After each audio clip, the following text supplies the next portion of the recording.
Welcome to yet another machine learning reading group 6.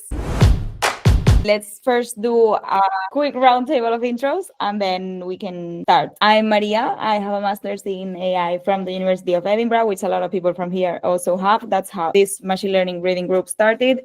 We all got together, presented our papers, other papers, and we're still really good friends and we do it every couple of weeks. I'm Josh, also from Edinburgh. I'm working in AI at the moment on a few different projects for like a biotech context, doing some stuff with agents. So super excited for this demo, although I'm not really sure if I'm the correct kind of who you guys are looking to sell stuff to, because it sounds like it's for much bigger companies, but super interested to hear what you're working on. Hey everyone, I'm Oshin. Also did my master's at Edinburgh with the guys.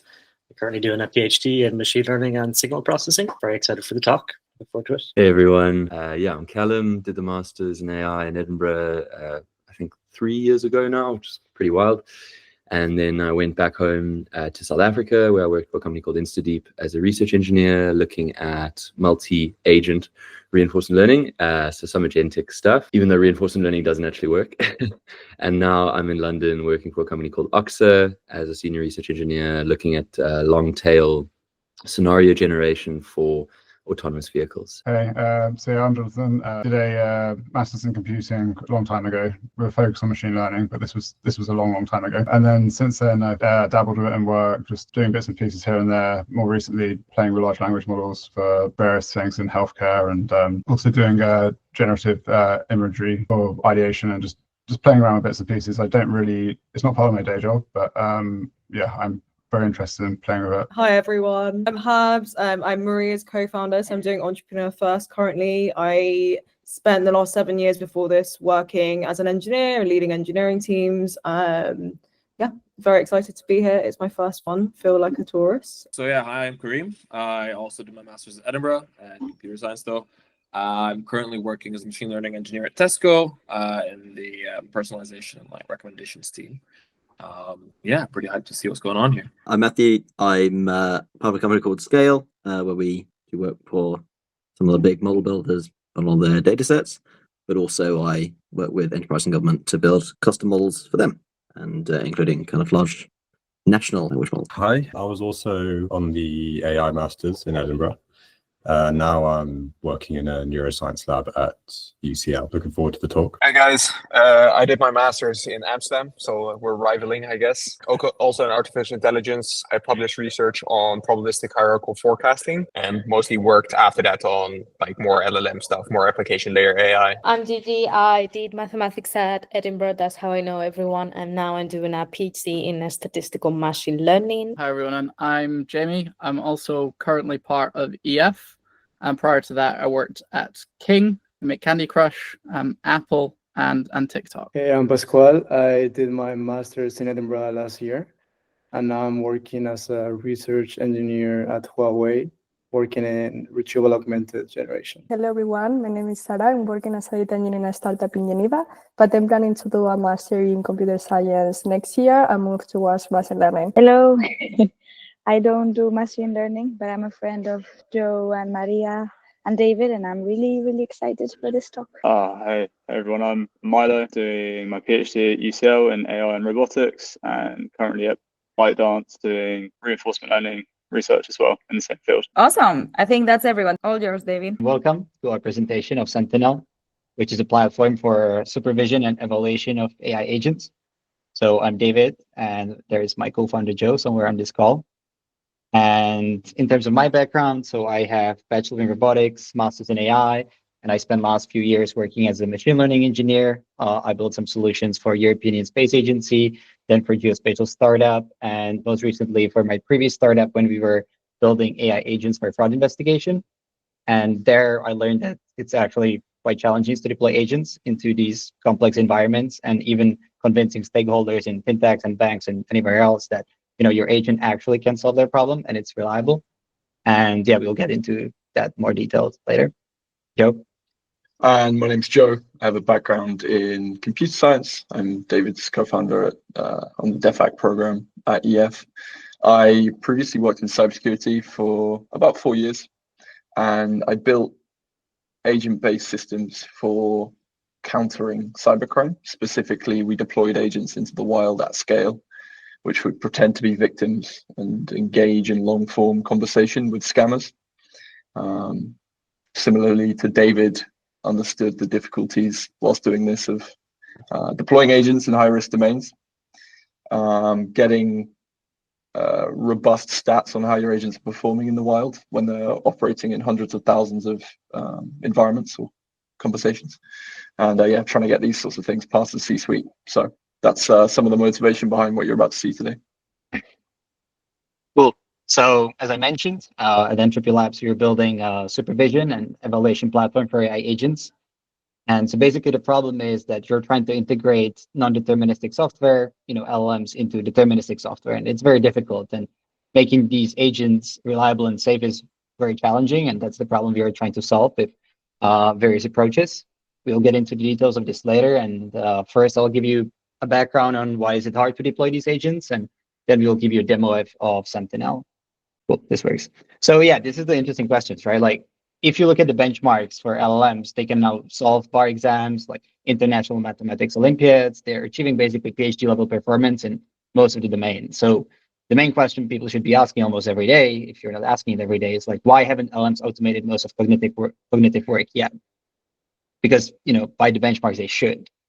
Well, I would offer our perspective, which we have a lot of robotics people here, so they probably know about Moravec's paradox. Does anyone know what Moravec's paradox is? Basically, Moravec observed 30 years ago that what is easy for humans can be non-intuitively very different to what is easy or hard for computers. So he stated it this way. It is comparatively easy to make computers exhibit adult-level performance on intelligent tests or playing checkers, and difficult or impossible to give them the skills of a 1-year-old when it comes to perception and mobility. So, for example, playing chess is easier for computers, but really hard for humans. Or folding a shirt is easy for humans, but extremely complex and hard for robots. Easy way of phrasing this would be this one. The hard problems are easy, and the easy problems are hard. And it's not intuitive how this plays out in terms of LLMs. So with LLMs, we can see this paradox really well. So they can pass a bar exam, but they struggle to do basic problem solving, of office tasks, something that an intern would do. It's hard for them to do something very reliably. But interesting thing about LLMs is that most of the tasks, they can actually perform them. Like if you give really good prompt or you put some kind of other systems around it, you are able to elicit that behavior. So LLMs, provably can solve these problems, but it's just like really hard to actually force them and like narrow their thinking to actually do it. So we believe that we need to create a lot of evals for all the easy stuff that is actually secretly hard, but it's not obvious from the outside perspective that what is actually hard.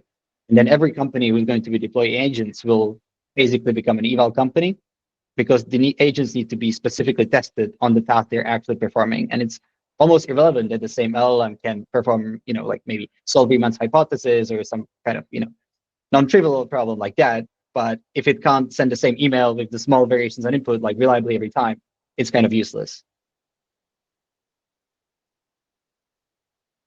So what are some of the problems with non-deterministic systems? We have a lot of AI people here, so I don't think I need to go into like many details, but I would like to highlight a few of them. So on a practical level, everything basically, yes, stems from that it's a non-deterministic. So you have unpredictable behavior.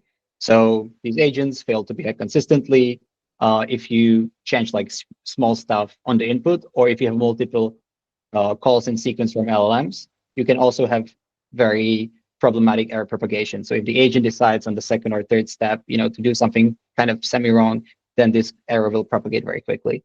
And if you have an agent who is working really well of one domain, it doesn't mean at all that it will behave really well in a different domain, which is also quite non-intuitive behavior, as like if you would have an intern to do something.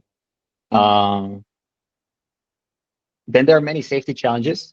Sometimes you just don't specify very correctly what the agent should do. There's a misalignment of intent. So you can say, oh, write this email about this lead generation, but you don't mention specifically that you shouldn't mention your competitor in the email. But the agent goes, Google something, put it there. So it's not the agent's fault that it did that. You just didn't tell the agent very specifically what it should do. And so you need to iterate on like creating this agent on the objectives. whereas humans would probably like know this by default, but the AI will just not know that if you don't give it enough context. And this can also have unanticipated consequences. So it doesn't know what the agent, you give it like a bunch of tools, a lot of APIs, access to your database, and it'll just go and try stuff, but mess up your system. So you need to kind of constrain and be able to limit the behavior. So yeah, I started using the word agent. So I thought I would just clarify here, what do we mean by an agent? Because everyone is using it in like very different phrasing. So I think agents actually right now have more kind of discrete spectrum of autonomy. I quite like this schema from LangChain that classifies LLM applications into tiers depending on the autonomy of the LLM application. So, we have these 6 levels of autonomy. The first one is purely deterministic code. There is no AI involved. The second one, we can have one call to the LLM, like do a summary of this email. Then we can have a sequence, which is the chain. Think of retrieval augmented generation. So we have multiple steps. More agentic behavior, it actually becomes in the router design pattern when think of a DAG, so directed acyclic graph, where you have the LLM actually deciding in each node which kind of edge it should take to the next node. So you can have some unpredictable behavior because you don't know what the LLM is going to decide to go for, but you're still constraining it very much on DAG. The moment you introduce cycles, you're basically creating a state machine, and you can have infinite loops there. And this is much more agentic behavior. We have the state machine here. And the moment you basically don't have just graph, but think of while loop when you give LLM a bunch of tool access, like unlimited tool access, and just go and solve the problem. We have like truly autonomous agent because it doesn't have any constraint and you're not enforcing any kind of, you can call it a prior or whatever on the agent. So, well, this is our funny infographics. So we covered some of the general problems with LLM. So what an agent is, and it would be good to know how our company is actually deploying agents to date. It is quite early, and I know this diagram is very simplified, but it actually generally summarizes the approach of many companies. So, there's a company who wants to automate some kind of task.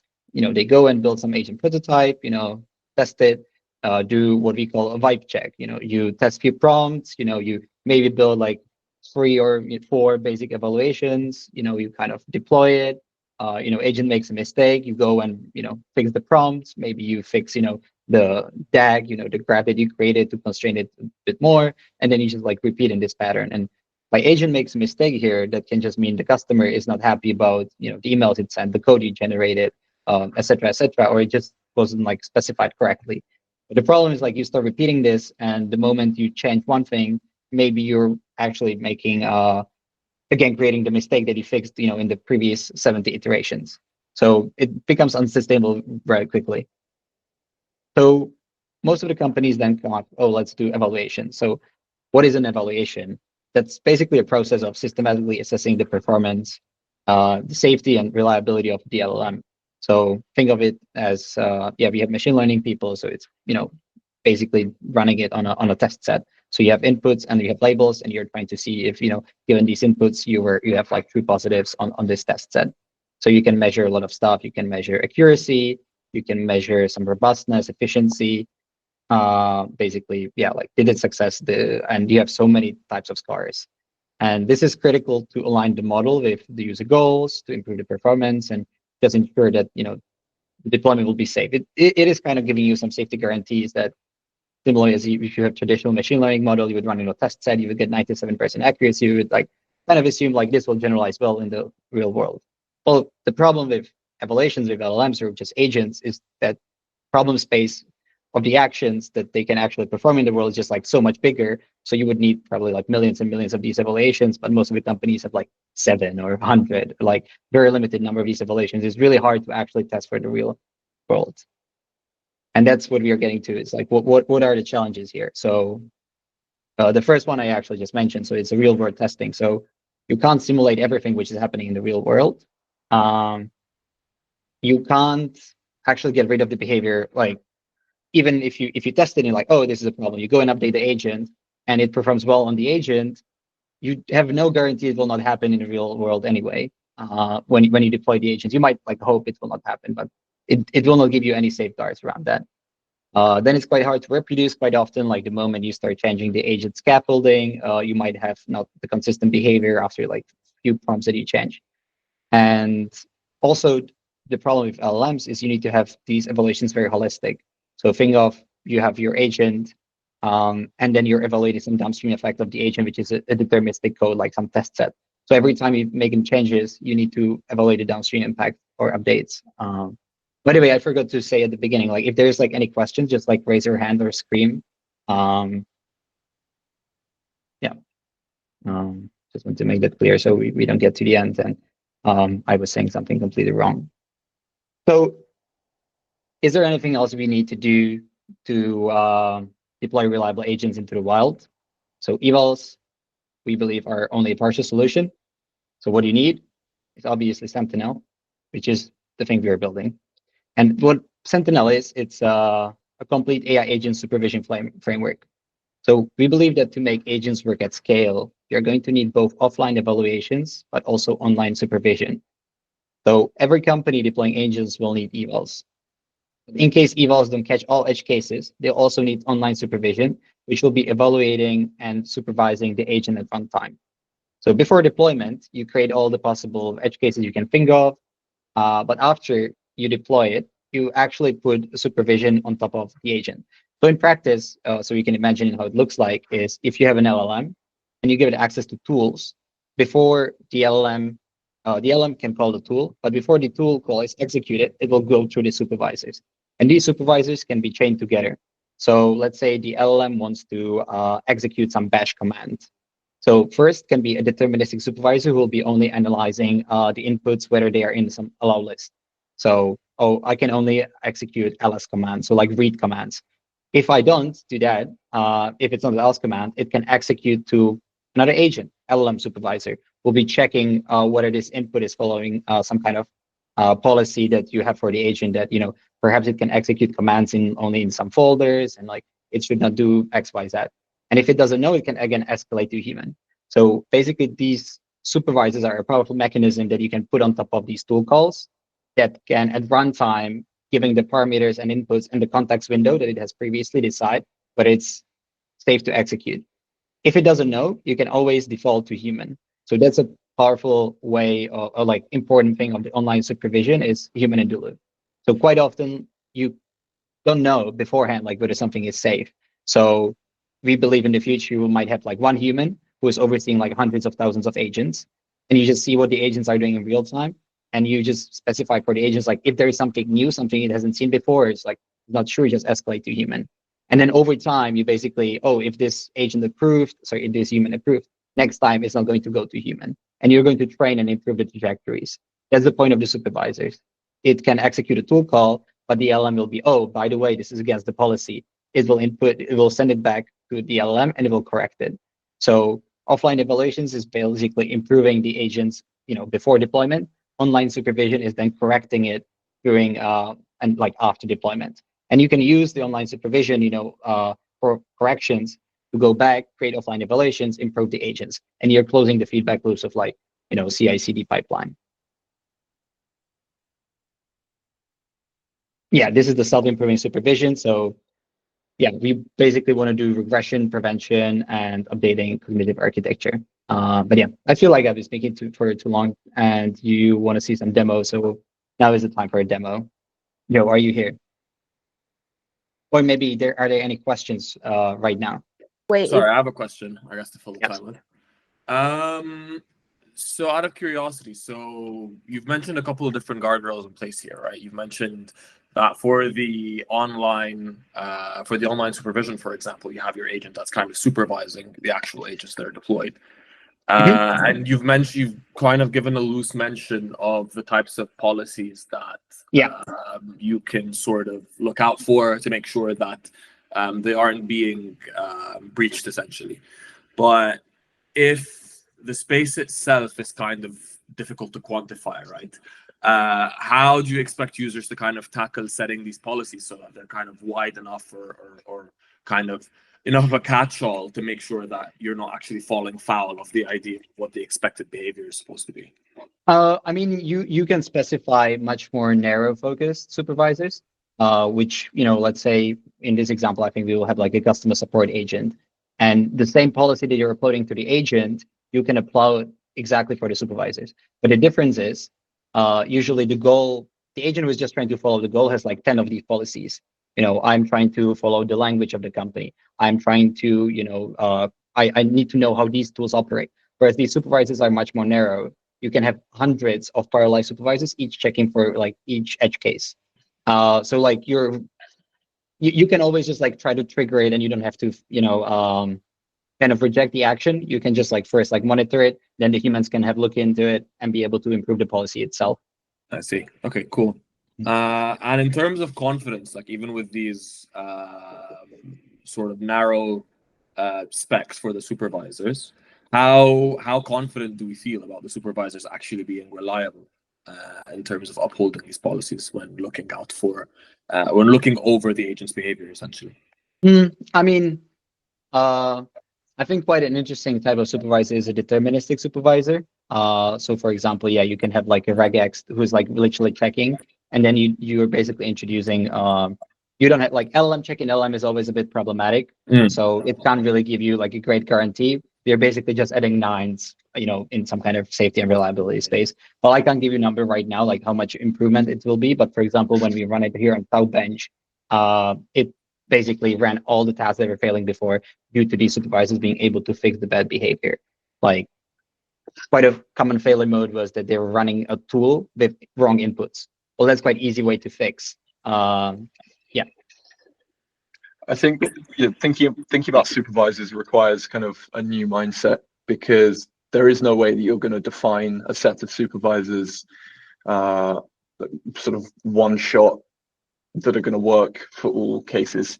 I think it's going to be an iterative process. And in the past, when I built these systems, the process of catching bad behavior was an iterative process. What we're trying to do is make that iterative process much cleaner, faster, more efficient.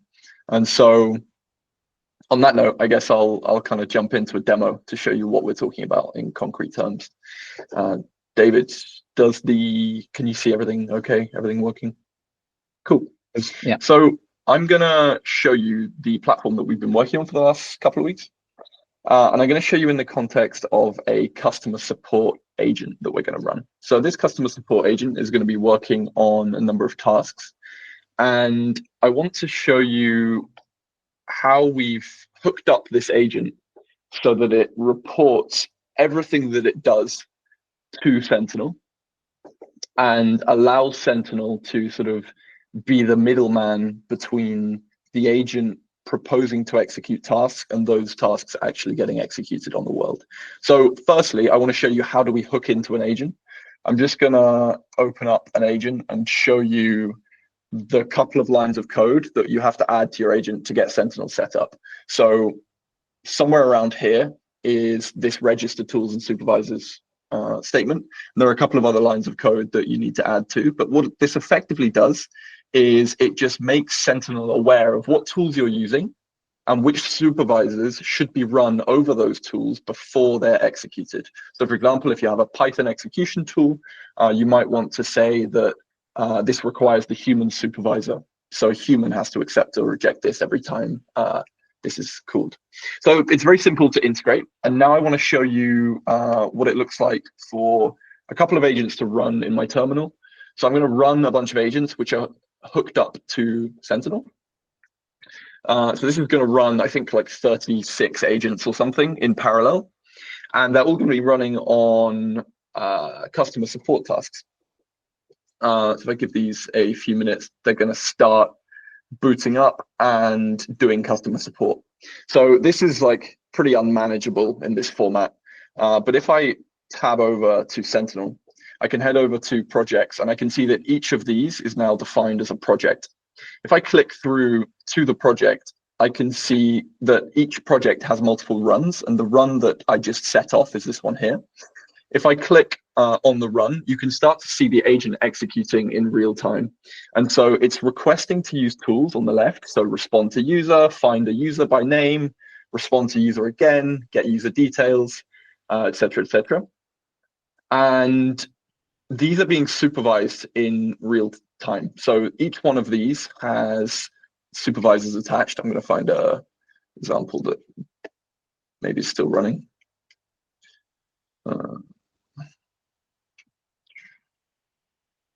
Maybe this one. Yeah, cool. Slightly more interesting example, which is still going.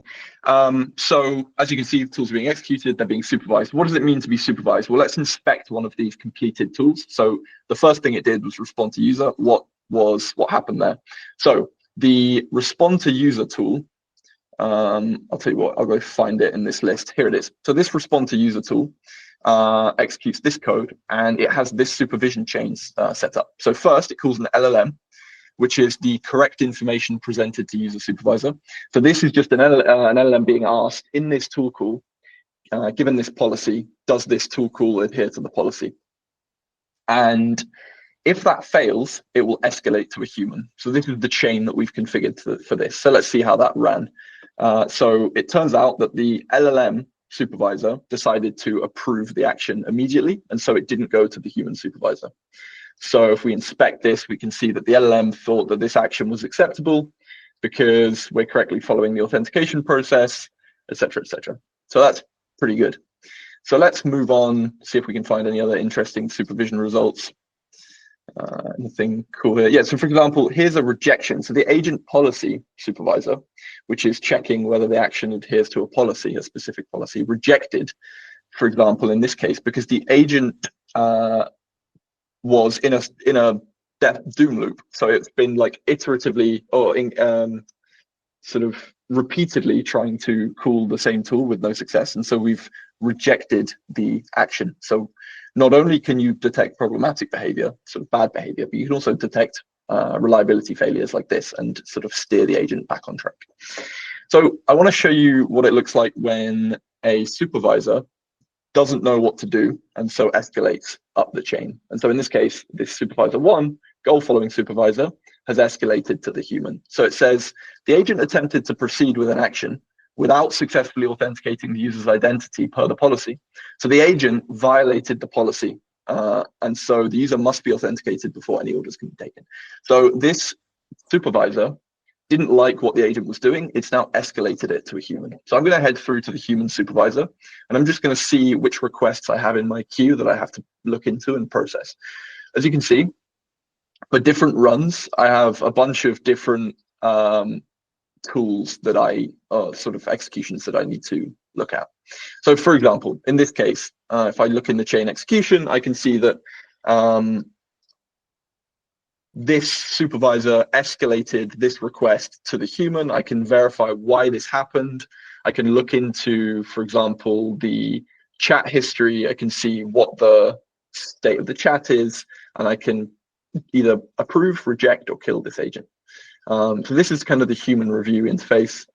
It's pretty simple, but a human would sit here and they would be verifying these tool requests, and they would be accepting them as they sort of come in. If they want to, they can reject. You can give the LM direct feedback in your rejection message. And then effectively just this becomes your job. You look at the tool calls, you look at the request and verify that what the agent is doing is sensible or not, and approve or reject. The reason we have automated supervisors is because David and I both worked with these systems previously where you have this kind of human review queue. Turns out that dealing with 1,000 of these reviews a day for your agents is extremely time consuming. I would spend sometimes 2 to 4 hours of my engineering time doing reviews for my agents in my previous job. So it got out of hand pretty quickly. And so the automated supervisors will hopefully bring down the sheer volume of reviews that the human has to do. So if I accept that, then you can see that that's now been unblocked, and this agent should continue executing. And yeah, that's kind of, I think that's kind of all that I have to show you today. I hope that that made sense. And if there are any questions about the demo, then do let me know, and I'll be happy to answer them. Thank you very much. Are there any questions? In case there are no questions, I will show you our documentation. Everyone loves good documentation, right? So what I wanted to show you is basically that everything you've seen right now is in a public repo, and we're always looking for people, testing it. I just want to show you very quickly Jupyter Notebook that is now publicly available. And if you go to Quick Start here, it will basically explain to you what you need to do to set it up. And if you, find yourselves to have lonely evenings because you have no friends because you work in AI, definitely go there and try it. And once you run it, you will see our beautiful Jupyter Notebook with a supervisor's demo, and you will see how easy it is to integrate our supervisors. Basically, our supervisors integrate only with decorator that you put around the functions that you want to supervise. And I wanted to show you an example here. So let's say I want to supervise internet search. I just put a decorator here, and every time internet search is going to be called, it will be supervised by Sentinel. More interesting example is here when I'm supervising send email in Python. This is the tool that I will send to the LLM. But before the email will be sent, it will go through 2 chains of supervision. The first one will be check email address supervisor, which is checking that the emails are in some kind of whitelist. And the second chain is it will first go through LLM supervisor, who is checking email invitation policy. So here we're checking that the email invitation is clear, concise, and includes all necessary details about the event. And yeah, correct email address. And if it's not, it will escalate to human. So this is exactly how you integrate Sentinel into example. Sorry, I think someone is raising hands, but I can't. David. Yes. So just go back to the code there. Yes. Sorry, I can't see 2 things at once. No worries. That function check email address supervisor, is that in the decorator above the LLM supervisor? So that first supervision function, check email address supervisor. Yeah. Yeah. Yeah. So what is that? Is that also an LLM call, or can it just be some sort of hard-coded deterministic? So exactly. So this one is a deterministic. So Nice. we are giving customers an option to build their own supervisors. So actually, in these Jupyter examples, we build this one. So Cool. you can build the supervisor yourself. So the supervisor is a function that is returning another function, which needs to return supervision decision. And Okay. supervision decision is something which is returning, approve, reject, terminate, explanation, and it can also modify. So here we basically have function that is only checking that the email that is an Yes. argument is in this whitelisted emails. Yeah, because So- it feels like if there are supervision functions that wouldn't be, necessary to call an LLM necessary, it's actually just a very hard-coded kind of yes or no. And you could conceptually not even have an LLM supervisor for certain things if you just had a very stock standard, like for this, checking that the email address is valid. So, Precisely. So like previously, when I've used these supervisors before, I've had just use regex. So I had like a list of 100 regex that I was looking for in a message, and if it hit any of those regex, I'd deny the message. So yeah, they can be deterministic, and it's better for them to be deterministic because they'll run faster. Yeah, that's super nice. Thanks. Sure. I just had a quick question. So thanks for the talk, first of all, super interesting. I think it's really interesting that you use LLMs to supervise other LLMs. I'm curious if you've noticed any weird behaviors there, or if the supervisors need any supervision themselves, or how important is it to get that prompt right that determines the supervisor's behavior, like this sort of thing. Yeah. So the prompt is extremely important, and you need to sometimes iterate on the prompt. We haven't noticed the behavior, but we've read quite extensively on the behavior that the same, if you would use the same LLM for the goal and the same for the supervision, the same LLM usually likes its own outputs. So if you have GPT or supervising GPT-4o, you would probably get approvals more times than, if you would use Claude to supervise GPT-4o. So quite sensitive on the prompt. Latency is quite an important thing. So you shouldn't use big models to do supervision, but then you kind of also degrade, the ability of the supervision. But since you're narrowing down what the supervisor should do, it doesn't hurt that much to have a smaller model. I don't know, Joe, do you have any observations on which part specifically? On LLM supervising LLMs, like what are kind like the failure modes? Yeah, like as I said earlier, this is going to be an iterative process. It's not going to work first time. But the idea is that we sort of increasingly, as David said earlier, add nines to reliability. And so, you might find a LLM supervisor that catches most failure cases, and then you find some failure cases it doesn't catch. It's going to be an iterative process. We're going to learn a lot. We're going to try to make the best supervisors we can possibly make and provide them out of the box for users. For example, one that I'm really stoked about is the debate supervisor. So using techniques from scalable oversight literature, where you can use weak models to oversee strong models using debate. Because if two agents or two LLMs debate each other and try to come to a conclusion as to whether the actions of a more powerful agent are malicious or not, they can actually do quite well in determining the truth, especially if they've been trained to debate each other. Because it turns out when you do debate, the truth comes to the surface, and it can be quite easy to pick out the answer. So I'm super excited, for example, to have this extremely generic debate supervisor that's kind of a catch-all. Given this policy, debate each other as to whether this agent is violating it. That will catch a lot of cases. Then you can have extremely precise deterministic supervisors which catch very narrow cases. There's going to be an ensemble, a plethora of these supervisors, and we're going to figure out the most efficient and effective ways to build them. Cool. Yeah, thanks. That was really interesting. I think next is Pascual. Yeah, so my question was, especially because of the code that you just showed us about the supervisors, I think it's pretty clear to me that for the supervisors, you just kind of need to specify a chain of tests, right?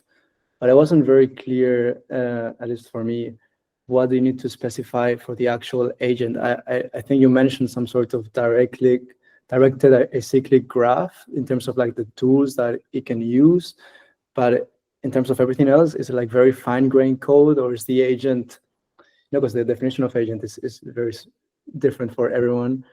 What definition are you exactly using out of all the 6 or 7 that you showed us before? Yeah, so what we are building is applicable basically starting like at, I don't know, 4 to 6. Right now, we're just wrapping around tools. So that's the starting point. So you have your LLM and calling tools, and we are agent agnostic. So in this example, you can actually see it quite well. So this is the main agent. So we have a start prompt, we have tools, and these tools have been wrapped with the supervised decorator. And then we are just registering the project with Entropy Labs. And then we are starting a chatbot when we are providing the tools. And these tools would just go to OpenAI, and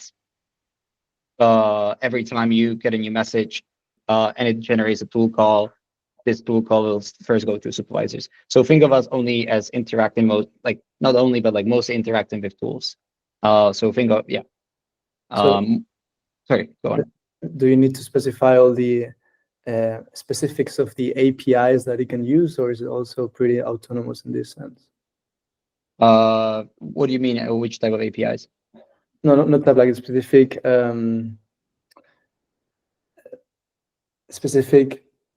kind of keyword specific things that it needs to fill out for an API to work. How to call an API specifically. Like if the tool call is an API call. Exactly. Yeah. Yeah. So do I have an API call? So let's give an example. So for example, this we are mocking it here. But actually, yeah. So this supervisor would actually have access to the implementation of this function. So it knows exactly what this function is for. It knows the docstring. It knows the implementation. It knows the arguments. So let's say this would be like call API function.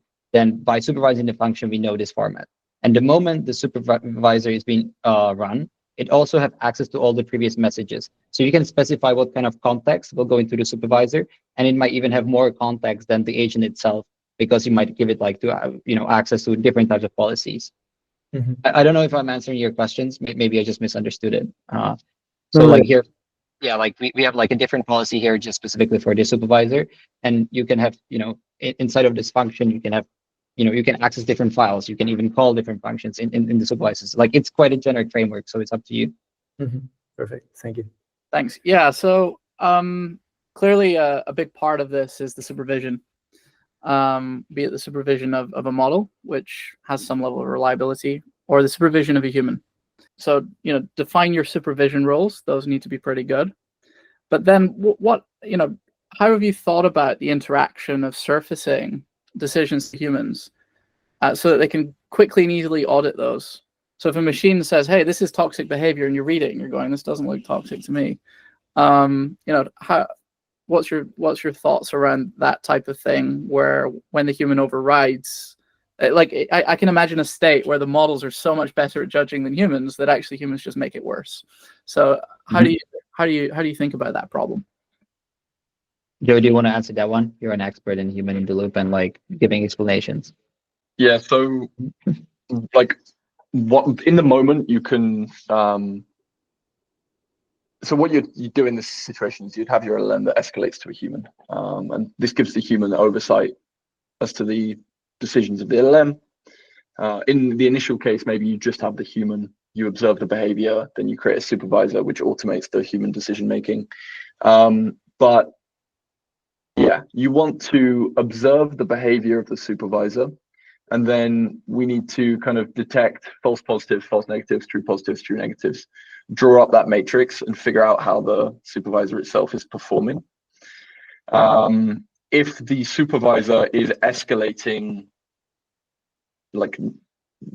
perfectly reasonable things to the human, and this is something we can do something about, we can update that supervisor such that it is, it performs better, and that could be a case of updating the prompt or retraining it or what have you.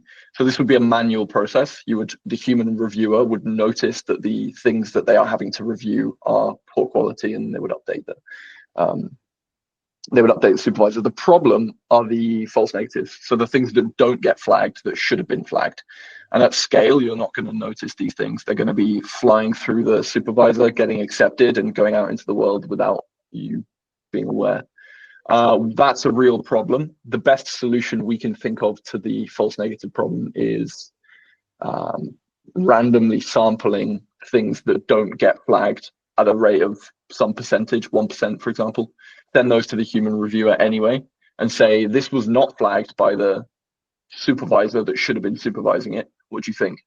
And if it is the case that it was not detected and something problematic was present, then you have a problem and you need to go back again and update your supervisor such that it catches it.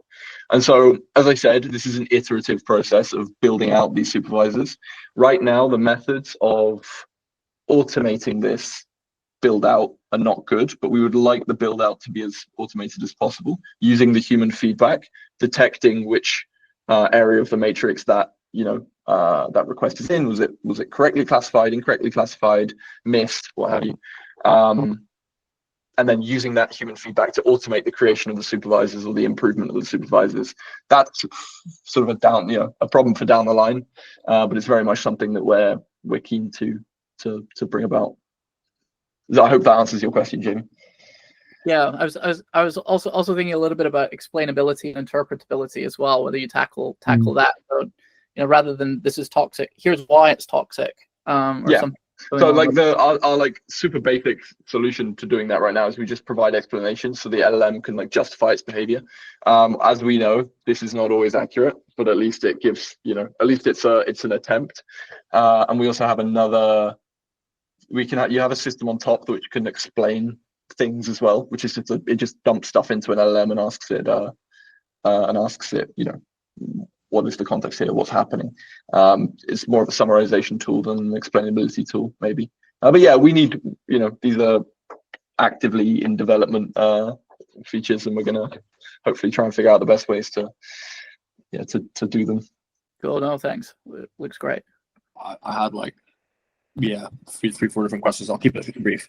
I'm approaching this from an enterprise software engineering perspective, just because there are always a million questions to ask about reliability, observability, and testing, of course, in general, throughout any kind of software, right? And this is with software where code is completely deterministic. I was just wondering, sort of to fit in with that theme, do you imagine this being integrated with existing observability tools, like whether you're forwarding all of the interactions, whether approved or not approved by Sentinel, over to something like Grafana or Splunk for logging and central analytics from an organization, and yeah, do you kind of see this as only being necessary for cases where there's elevation to a human? We want to integrate with open telemetry. We are not replacing your observability stack in any way. We're contributing to it, and so yeah, we'd really like to contribute to people's existing observability and telemetry. Nice. Finally, because you said the word human a lot, what human do you actually imagine in an organization being the person responsible to? Good question. So we've had a lot of discussion about this. In my last organization, it was me and other engineers who potentially should not have been spending half their engineering hours doing these manual reviews. We would give the login to the end user, and they would decide who would do it. It's somebody tightly integrated with the development team, probably, because they're going to need to spot these failure modes and give feedback to the development team, open Jira issues, or what have you. So somebody tightly integrated. However, we have been discussing different types of human review. You could, for example, do an outsource review where you outsource the review to a third party. We were also thinking, like, this is a bit of a pipe dream, but distributed reviews across the internet. So you just have a platform with which humans can log in, and this is like we're not going to build this, but this is like an interesting concept. Humans log in and they kind of rate the reviews, or they do reviews on agents, and you could obviously easily test how good an agent is, or a human is, at reviewing agents, and you could give them an increased score, and the people with the highest scores could review higher stakes agents, and so you have this distributed review of agentic systems. So humanity becomes the reviewer of the agents, and then the agents improve based off the feedback. Yeah, I haven't pitched this one to David yet. This is the first time he's heard about it, but I'm going to add this one to the Jira. So yeah, that's who the human is depends. Very cool. All right, thanks guys. Yeah, great work, by the way. This was very cool. So very, very cool work. I was wondering how well, it's kind of partly where Jamie was going in terms of having a feedback loop for supervisors, but because if you could do that, you could actually start, because the cases you presented so far have been, you've got this universe and you're narrowing it down with supervisors. So you could start very narrow for domains where it's much more important what comes out, and then just expand out. Do you think that would work well, or once you've got this feedback loop of improving supervisors with whatever tickets are being raised? So yeah, closing the feedback loop is a critical part of that. So as a case example, we are now running this on CloudBench, which is eval benchmark, right? And right now, let's say you're escalating to human every action, but then you can see that the previous human approved exactly the same context window for the exactly same action. So you can see this should be automatically approved because it's identical. And then you can have a different supervisor who is doing this, and then you can create offline evaluations in case human was rejecting the same actions every time. Then you're trying to get rid of this behavior in the LM itself. So you go, and because you have this you have the supervisor who is able to check for this behavior, you change the underlying prompt for the agent, you run it again, and you see it hasn't escalated to the supervisor. That means great. Well, now you improve the agent itself. It's not going to escalate, but you leave the supervisor there. In the worst case scenario, it's going to happen again. So this was what I was going into when I was explaining the offline evaluations and the supervision. There's the supervisors help you to catch it. Then you improve the agent, create the offline evaluations, but you leave the supervisor there, and you just grow the number of supervisors. If they're not, they might be just more expensive, or latency might be a problem. But having the feedback loop there is important. But I'm not sure if I understood exactly the second part of your question. Yeah. Okay, that's useful. That's useful. I can imagine it being used like a thin model fat human, where you've got the very thin LLM structure, and you're slowly building it out based upon the feedback, because you've got a human call center or human support center behind it, and then you're slowly. Yeah. you know, So exactly. So like our thesis is that like every interaction you make in the model, every correction you give it to model, every execution log should be used to improve the model. Yeah. So like too many times, like these engineers are doing some iterations, but like their work is basically lost. Yeah. You know, they just kind of improve the model, or they just do evaluations, they change the scaffold, or evaluations are lost. But we need to be able to use every information we have. And that's why we want to build this kind of supervisor and logging architecture and create mappings from the old supervises/logs to the new executions. Yeah, sorry, last minute, so Josh. Yeah, I'll keep it super brief. I actually wrote down like quite a few questions I'm going to hound you with next time I see you, David. Super interesting, really impressive what you guys have built in such a short period of time as well. Just piggybacking off that question. So I think one of the most interesting things you guys have spoke about so far is this idea that when you escalate to a human to review it, how can you use that data point to then improve the model? So I would assume this is actually probably a failing of the supervisor rather than of the, well, I guess it's also a failing of the underlying model, but are you trying to then improve the supervisor so that if they see a similar test case, they can like extrapolate that previous data point and adjust their own behavior to then in the future, if someone tries to ask for, I don't know, a PIN number or something, he just rejects it immediately without also escalating. So I guess you want to minimize the human cost. Ideally, it would be all automated. Escalating to a human would be, I assume, like a last resort. So how does that process work? And it'd be really cool if that, I don't know if that's going to be automated or if you have to go manually change the prompts or change the supervisors. I'm sure there's some way that can be done automated. Probably wouldn't be easy, but just super curious about that. How you guys think about that? Yeah. Well, maybe just to clarify, like once literally, which is important. These supervisors actually have 3 things that they can do, and that is reject, approve, or escalate. So sometimes, like escalation doesn't necessarily mean like the model did something wrong. It just means like humans should look into it. Let's say the agent decides to process a payment. Like every time this should be escalated. Rejection means agent did something wrong. It gives it back to the agent. It can correct itself. So yeah, the question you're asking is basically if it rejects, how do we make sure that next time the agent will not give it to supervisor so he would reject? So what do you want to see basically in this kind of view that Joe showed you is like accept, maybe, or escalate. That's the only thing we want to see. We don't want to see modification rejections. So like, yeah, we can inspect this specific use case, look at the LLM, and like right now, the way we would do it is like manually change the prompt. And after we change it, we would need to run in all the previous executions and see if we made it worse or better. So that's how like the iteration works right now. Eventually, we want to make this automated, so you can do something like DSPY, you know, when like you just like super optimize all the prompts, you test all the non-deterministic, you know, behavior after that, and you need to again test it on all the previous use cases. Yeah, because you're creating this like really good high quality data set just passively by just your model existing in the environment. That's the thing. Cool. Yeah, I think so from my understanding, I thought it was like when it's raising to a human, the supervisor doesn't know what to do in this situation, so it goes to the human as the last resort. It's both is possible. Yeah, but it can also be that a human has to approve this because something super critical, like the nuclear codes. Yeah. You don't want to. Yeah, got it. Cool. Yeah, I'll leave it there because I'm sure we want to close it off. But yeah, super interesting, and I've got many more questions to hound you with. Next time I see you. Nice.